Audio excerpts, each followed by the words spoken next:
ప్రపంచానికి సవాల్గా మారిన ప్లాస్టిక్ మహమ్మారి నిర్మూలనకు కృషి చేయాల్సిన అవసరం ఉందని మంత్రి కొండా సురేఖ అభిప్రాయపడ్డారు. అందరం కలిసి పర్యావరణాన్ని రక్షించుకోవాలని, సంరక్షించుకోవాలనే బాధ్యతను ఈ వరల్డ్ ఎన్విరాన్మెంట్ సందర్భంగా గుర్తు చేసుకోవాల్సిన అవసరం ఉందని వ్యాఖ్యానించారు. ఈ ఏడాది ప్లాస్టిక్ కాలుష్యాన్ని ప్రపంచవ్యాప్తంగా అంతం చేయడం అనే థీమ్తో ఈ పర్యావరణ దినోత్సవాన్ని జరుపుకుంటున్నామని చెప్పారు. తెలంగాణ రాష్ట్రం ప్లాస్టిక్ రహిత పర్యావరణాన్ని సృష్టించేందుకు కట్టుబడి ఉందన్నారు. హైదరాబాద్లోని కాలుష్య నియంత్రణ మండలి కార్యాలయంలో మంత్రి కొండా సురేఖ ప్రపంచ పర్యావరణ దినోత్సవ వేడుకల్ని నిర్వహించారు.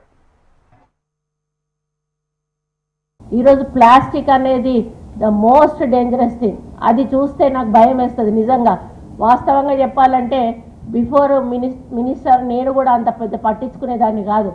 ఆ తర్వాత నాకు చాలా అంటే ఇక్కడ తీసుకునే కార్యక్రమాలు కానీ ఈ యొక్క ఆలోచనలతోటి నాకు ప్లాస్టిక్ అనేదాన్ని చూస్తేనే భయం వేస్తుంది.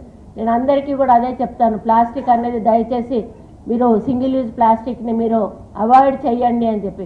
ఈరోజు సెక్రటరియట్లో మేము అవాయిడ్ చేసాము సింగిల్ యూజ్ ప్లాస్టిక్ అనేది. సీసా బాటిల్సే పెడతా ఉన్నాం. ఆ విధంగా ఒక్కొక్క దాంట్లో మనం మార్పు తీసుకొచ్చినప్పుడు తప్పకుండా మనం పర్యావరణ పరిరక్షణ చేసుకోవడమే కాకుండా మన ఆరోగ్యాలను కూడా మనం కాపాడుకునేటువంటి అవకాశం ఉంటుంది.